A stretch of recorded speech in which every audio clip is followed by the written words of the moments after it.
The Visayas is the one of the three main geographical regions of the Philippines located in central part of archipelago. It is composed of several islands, large and small, each with its own unique culture, history, and attraction. The region is further divided into three administrative regions: Western Visayas, Central Visayas, and Eastern Visayas.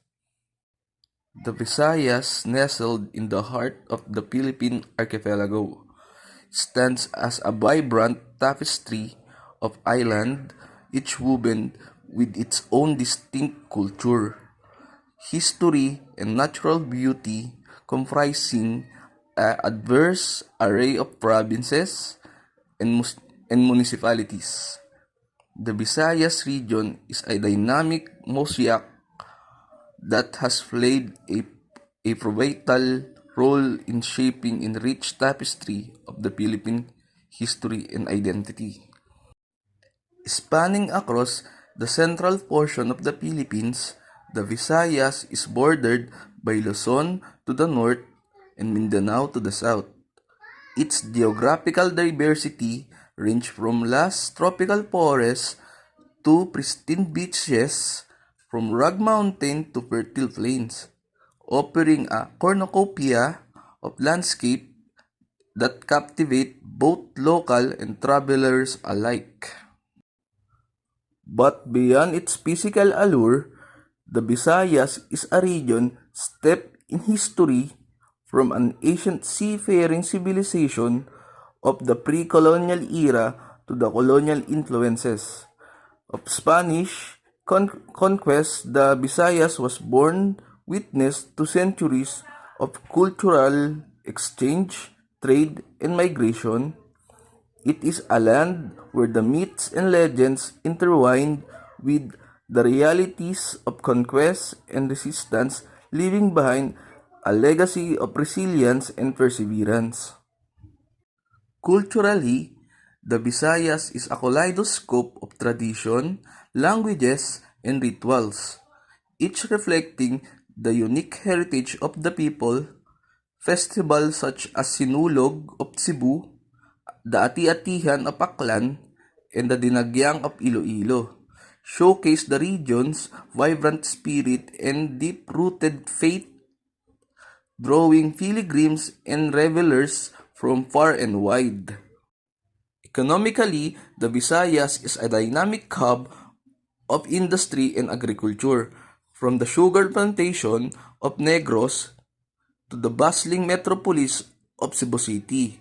The region thrives on a diverse array of economic activities, driving growth and prosperity for its inhabitants. As we embark on a journey through the Visayas, we will unravel the layers of this enchanting region, exploring its natural wonders, delving into rich history, celebrating the resilience of its people. Join us as we navigate the azure waters and verdant landscape of the Visayas, discovering the treasure that lies within the captivating archipelago.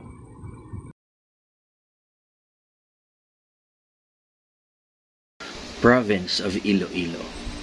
Located in the center of the Philippine archipelago, the province comprises the southeastern part of Panay Island, with island province of Guimaras just across its coast.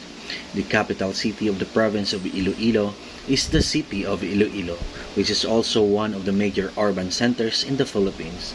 It is nicknamed the heart of the Philippines. Iloilo City holds historical significance as one of the earliest Spanish colonial centers in the Philippines, settled in 1566. It was recognized as one of the royal Spanish cities in the country and received the honorific royal title La Muy Leal y Noble Ciudad, or the very loyal and noble city.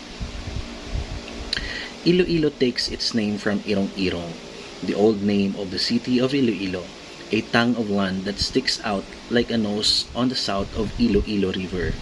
The Maragtas legend tells the story of Iloilo way back in the 13th century, when Datu Puti and his fellow Datus fled from the tyranny of Sultan Makatunaw of Borneo and landed at the mouth of the Siwaragan River, now known as the town of San Joaquin, and eventually settled there. At that time, people called the Atis, who were ruled by King Marikudo and Queen Maniwang Tiwang, inhabited Panay. King Marikudo bartered the lowlands of Panay Island for a golden hat or sadok and a long gold necklace, manangyad, and other assorted gifts to the Bornean Datus. The latter then took complete control of the island with the Atis, retiring to the mountains. It was Datu Paiburong who was assigned in Irong-Irong. Panay Island was ruled under the Code of Kalantiao, where peace and prosperity reigned for 300 years. But this was disrupted when the Spaniards came and established the provincial government. The people and language. People from Iloilo are called Ilonggos. They are known for their charm and sweetness that comes from the musical tonation to their dialect, Hiligaynon. You would not be able to tell if an Ilonggo is mad at you by the way they speak, which always sounds like someone crooning a love song to you. Kinaraya, which is a dialect very similar to Hiligaynon, is issued in Iloilo countrysides.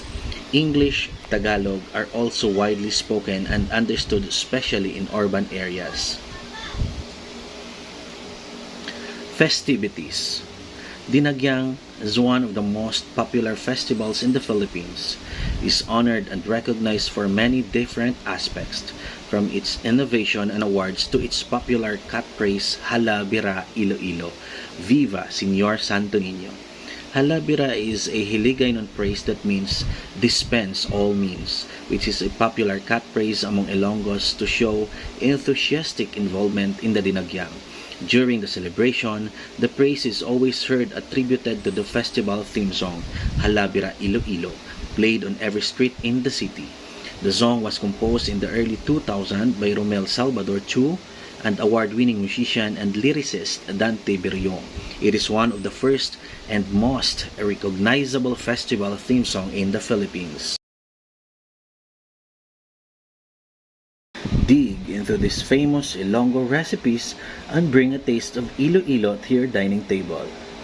Laswa is an Ilonggo favorite that's a delicious medley of vegetables and shrimp.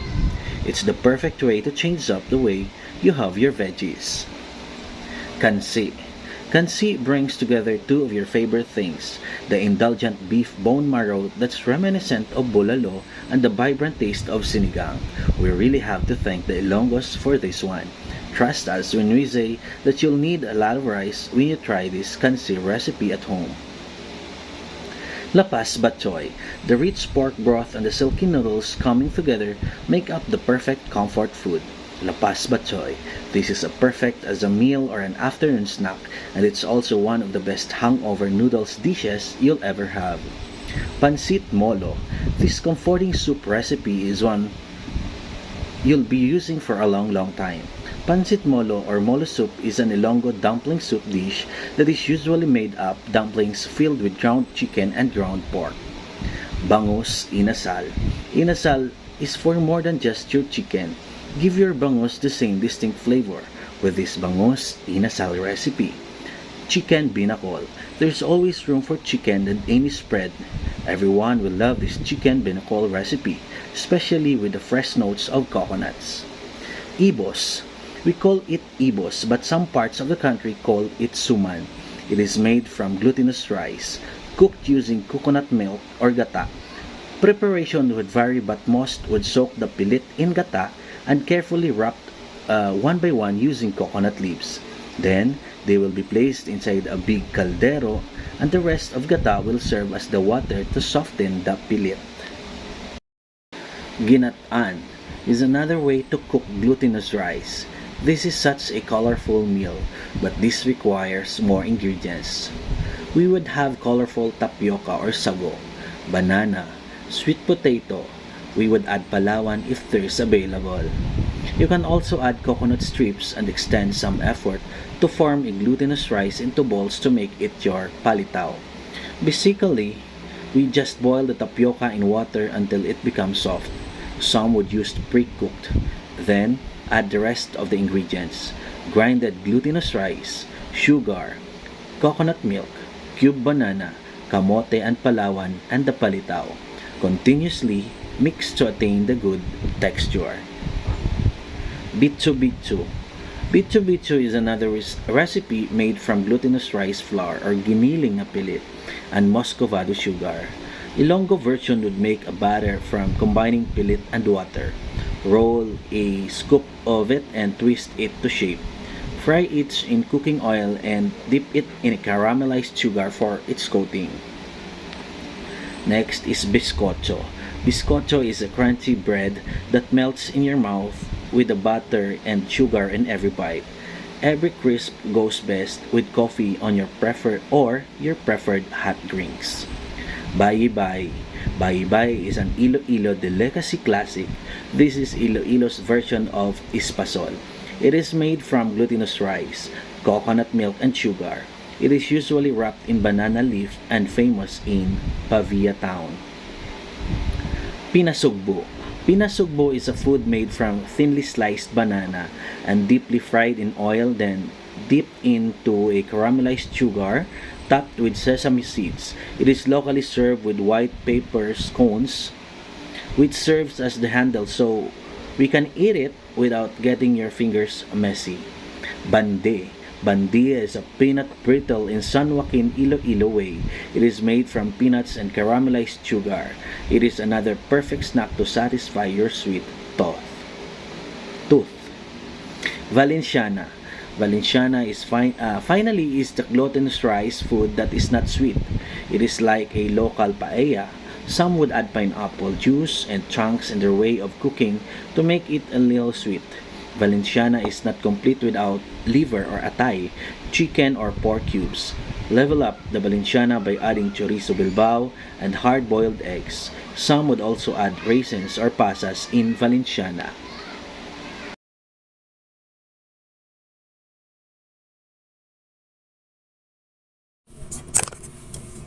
Aklan is a province in the Philippines situated in the Western Visayas region, occupying the western section of the Visayas. Its capital is the municipality of Calibo. The province has a land area of 1,760.30 square kilometers or 679.66 square miles. Its population as determined by the 2020 census was 615,475. This represented 7.74% of the total population of the Western Visayas region, 2.99% of the overall population of the Visayas Island group, or 0.56% of the entire population of the Philippines. Based on these figures, the population density is computed at 350 inhabitants per square kilometer or 906 inhabitants per square miles. Aklan is a province located in the Western Visayas region of the Philippines, known for its pristine beaches and vibrant festivals. Aklan is also home to a rich culinary tradition, from savory seafood dishes to sweet delicacies. Aklan has something to offer every food lover. In this article, we will explore the delicious cuisine of Aklan and provide a guide for food looking to experience the flavors of the variant province. Seafood delights. Being a coastal province, Aklan is known for its fresh seafood dishes. One of the most popular seafood dishes in Aklan is ginataang suso, or stew freshwater snails in coconut milk. The snails are cooked with garlic, onion, ginger, and chilies, then simmer in coconut milk until tender. This dish is best paired with steamed rice and is a must-try for seafood lovers. Another seafood dish that is popular in Aklan is kinilaw or ceviche. This dish is made with fresh raw fish that is marinated in vinegar, lime juice, onions, and chili peppers. The acid in the marinated cooks the fish, giving it a tangy and refreshing taste. Kinilaw is often served as an appetizer or as a side dish to grilled seafood. For those who love grilled seafood, Aklan has a variety of options to choose from. One of the most popular grilled seafood dishes in Aklan is inihaw na talaba or grilled oysters. The oysters are seasoned with garlic, butter, and soy sauce, then grilled until they are hot and juicy. Another popular grilled seafood dish is inihaw na isda or grilled fish. The fish is usually marinated in a mixture of soy sauce, calamansi juice, garlic, and pepper before being grilled to perfection. Sweet delicacies. Aklan is also known for its sweet delicacies. One of the most popular sweet treats in Aklan is binakol or coconut pudding. This dessert is made with coconut milk, rice flour, and sugar, then steamed until it is firm. Binakol is often served with sweetened coconut meat on top. Another popular sweet delicacy in Aklan is bayi-bayi or sweet coconut balls.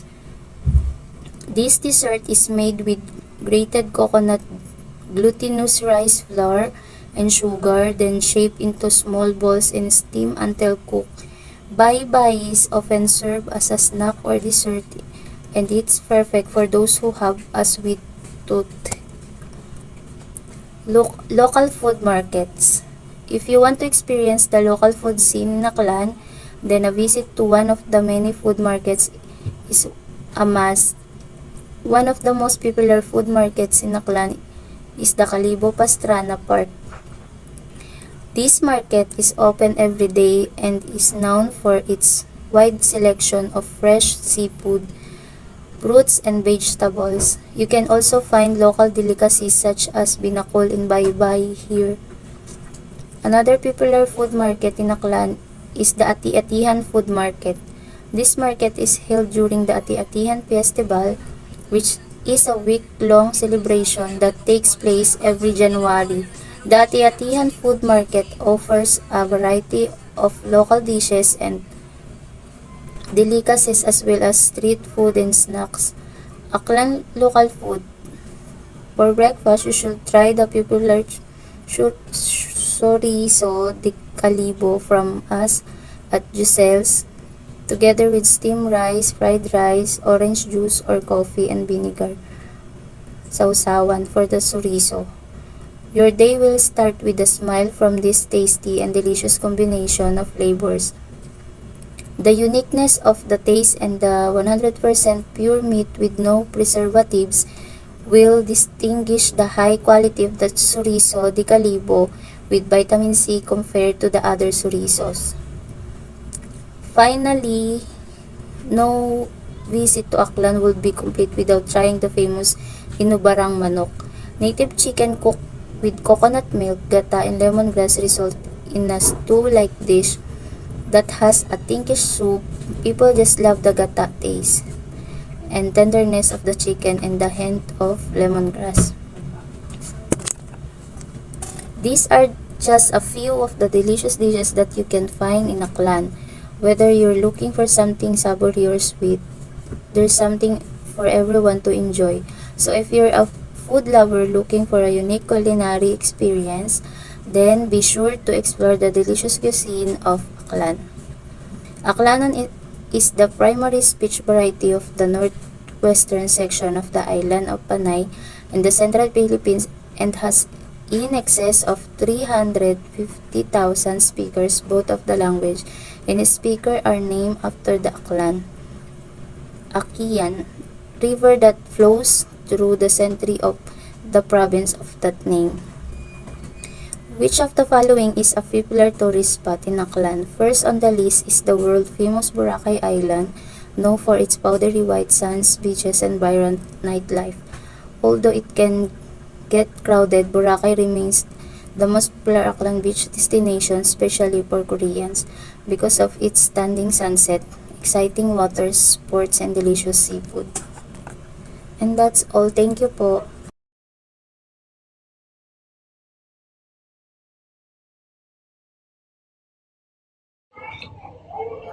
History of Negros Oriental, Culture and Tradition. Fiestas celebrate harvest, births, and victories as well as religious events. The Philippines is a country of fiestas. Negros Oriental is a province full or year-round fiestas. We have 24 fiestas, each dedicated to other respective patron saint. And topping it off is the Buglasan Festival, the fiesta of the entire province, usually taking place in the second week of October. Spectacular Mardi Gras Parade and Plaza. Rivalry to highlight the fiesta of San Nicolas de Tolentino, patron of the city which cradled the province's sugar industry. Cultural pageants, student frolics, Mardi Gras Parade, Negros Oriental's oldest uninterrupted annual festival. The province's oldest continuing festival, established by FE founder Dr. Vicente G. Cinco in 1949 as a concluding campus Christmas celebration, began as a torch parade in costume with Mardi Gras as motif. Grew into the longest parade to pass through Dumaguete, touring fairs with eclectic motifs and spectacular costume.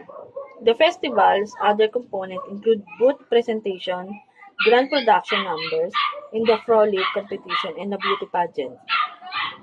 Derived from kawit, sugong, and salad, the tools used for harvesting the coconuts and cutting the bugang in olden times, the latter being the tall reeds that once covered the island and gave it its old name, Buglas.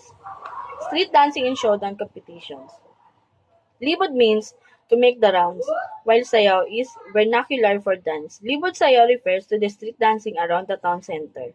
An original moving pageantry with choreography based on the Philippines folk dances.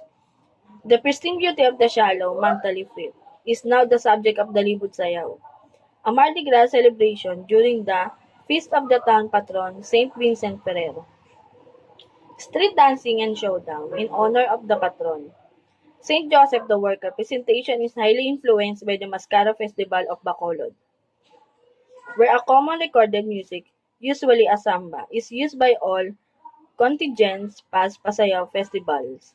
Use vegetable and other crops by way of the thanksgiving for the bountiful harvest that makes Canlaon City the vegetable bowl of province.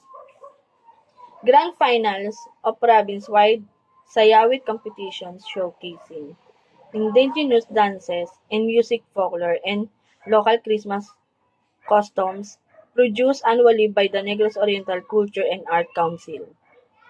Street dancing and showdown competition derived from sakop, or sheet for the bolo used in the Katubhan or sugarcane fields. The festival revolves around the town sugar industry and its patron, Santa Catalina de Alejandria, held usually every April 24 as a fiesta highlight. Derived from the Visayan terms for the cardinal costume of offering and enjoying hospitality, Sandurot celebrates the captivating quality of Dumaguete. The festival is elaborate welcome for the different cultures drawn to shore of the city. It begins on the Dumaguete beachfront with contingents representing the various cultural strain arriving in decorated seacraft.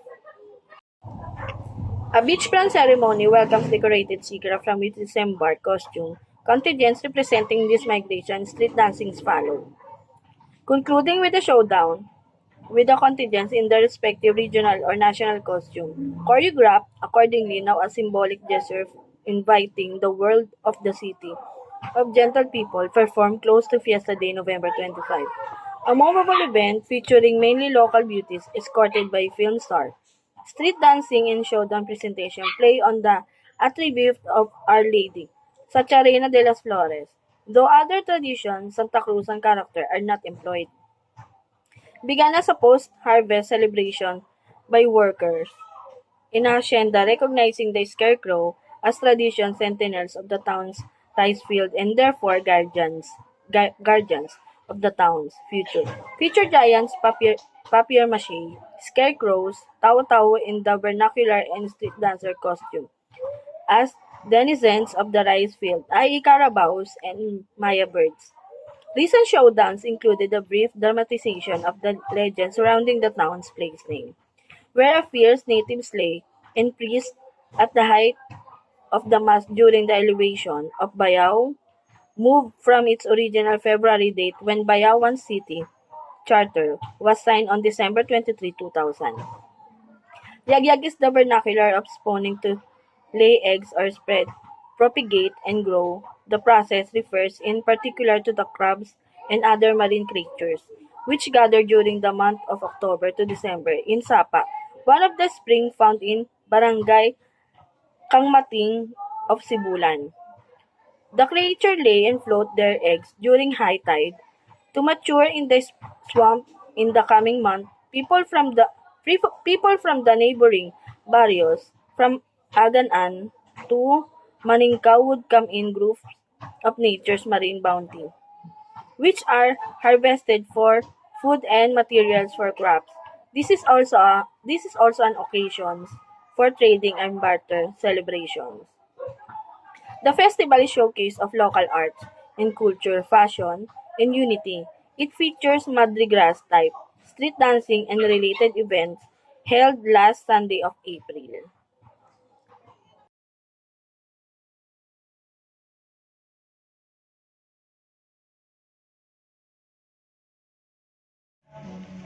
Bohol. Bohol is a province of the Philippines in the country's central Visayas region. It comprises Bohol Island and numerous smaller surrounding islands. Bohol is known for coral reefs and unusual geological formation, notably the Chocolate Hills.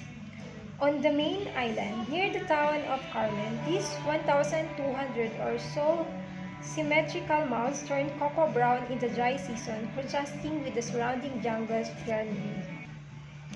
Geographic area of Bohol. Bohol have a land area of 4,117.3 square kilometers, and Bohol also the 10 largest islands of the Philippines and lies in the middle of the Visayas. And the language of Bohol is most people speak Cebuano, or to be more exact, the local dialect of Cebuano called Boholano. It differs in the some aspect from the Cebuano spoken on Cebu. Okay, the culture of Bohol. The Boholano culture is much like the culture of the Philippines, specifically of the Visayas. It is based on the majority population of Austronesian people on the island. There are influences from indigenous Melanesian people such as the Iskaya tribe and from the colonizing Spanish and trade with Mexico. Bohol is also a land of history, a land of heroes. The blood compact between Miguel Lopez de Legazpi and Dato Sicatuna, the longest revolt against Spanish colonialism led by Francisco de Buhoy. These are just but two important historical chapters in the Philippines. Okay, next is the Bohol tourist attraction. Okay, this is the following Bohol tourist attraction: Lubok River Cruise, Bohol Countryside Mountain Bike Tour, Sipatan Twin Hanging Bride, Bilar Man-Made Forest, Abatan River Firefly Tour, Philippine Tertiary Sanctuary, Inkumhan Falls, Chocolate Hills Adventure, Napaling Sardine Run, Balikasag Island and Virgin Island, Hinagdan Cave, Alona Beach, Magic Ocean Dive Resort, Tibaw Cave Pool, Lamanok Island, Kinil Beach, Alicia Panoramic Park, Danau Adventure Park, Kambohat Village and River, Fascination Farm. Next is some from delicacies that Bohol can offer. Takla, also known as snapping shrimp. This is a shrimp known for having the loudest sound underwater. Calamay. It is sticky sweet delicacy made of brown sugar, milk, and glutinous rice. Next is chica worm. Chica worm is a deep fried culture super worms that have been fed only organic fruits and vegetables. Next is peanut kisses. These are cookies made from peanuts and eggs whites that look like Bohol famous chocolate hills. Next, Bohol rose in Baclayon. Other is the Helcolate, Ubi Kinampay, Mod Crab of Laoy, and Alupi.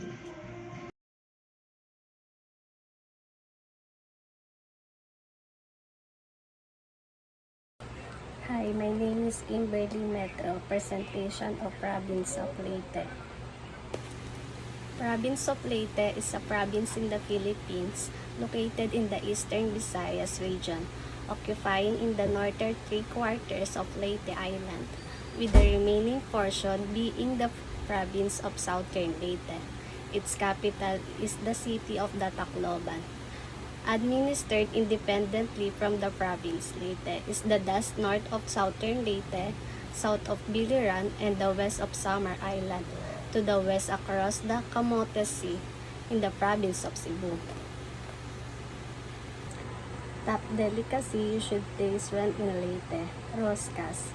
Originally from Barugo, Leyte, Roscas is a buttered cookie but is the harder to bite. It is traditionally prepared during festival occasions, but now Roscas is very popular that you can easily find it anytime, anywhere in Leyte. It is made from flour, sugar, eggs, butter, anise, and lard. It has a U shape from that is cut in half and looks like a chicken leg. Roscas has a unique taste because of the anise that is added to its flavor. Bukayo, other popular delicacy which is you can any other part of the country. However, it is still considered as one of the native delicacies in Leyte. It is made of coconut, which is abundant in the province, that a mixture of brown sugar with strips of young coconut strip boiled in water. They are steamed or cooked for about 11 hours. Bukayo is remained placed inside the coconut shell and then wrapped in brown paper, ready to distribute to customer. It is known to be a crowd flavor among people who was sweet tooth and always looking for a really sweet dessert after a meal. The most famous festival in Leyte, the Pintados Kasadyaan Festival, includes multiple events throughout the celebration. These events are called the Festival of Leyte, ritual dance presentation of Pintados Festival, and the Pagrehay during the Grand Parade.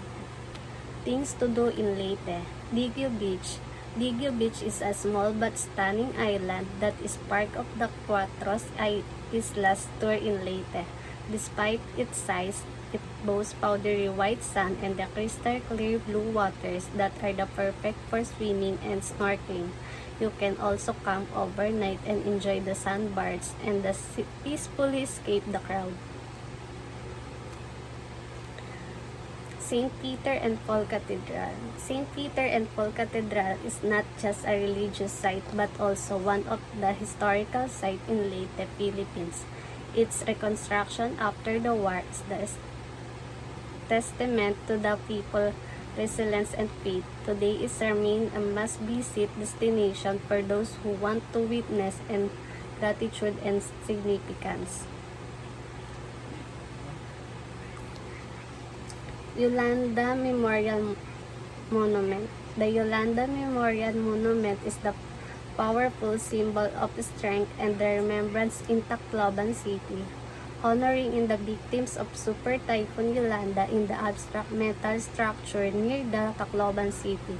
Convention Center stands as a proof of city strength in the face advertising.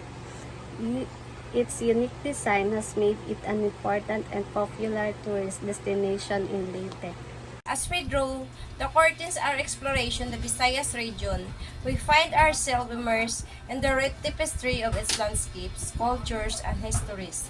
Throughout our journey, we have witnessed the resplendent beauty of its islands and the warmth of its people, and the enduring legacy of its past. As we bid farewell to the Visayas, let us carry with us the lessons learned and the memories cherished. Let us continue to celebrate the beauty of this region, preserve its heritage, and support its communities and their journey towards a bright future. In the end, the Visayas is more than just a geographical region. It is a living testament to the resilience, diversity, and indomitable spirit of the Filipino people. May its beauty endure, its culture thrive, and its people prosper for generations to come.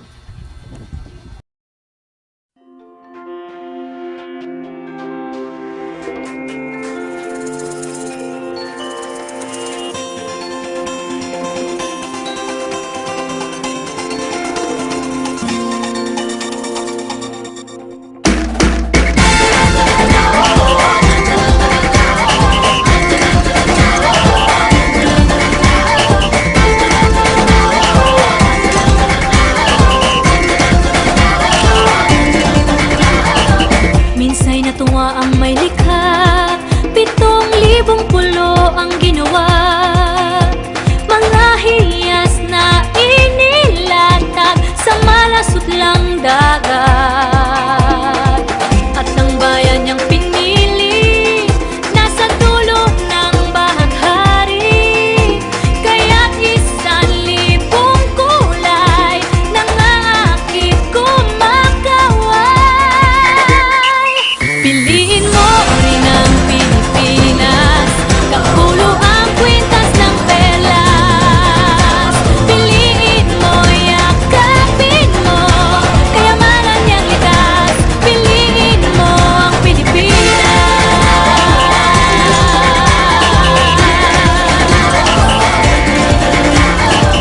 Kasayahang di mapatid, ramdam sa bawat awit. Sama silisig lang indak, mga puso'y lumilipad. Piliin mo rin ang Pilipinas, kapulo ang kwintas ng perlas. Piliin mo, yakapin mo, kayamanan niyang likas. Piliin mo ang Pilipinas.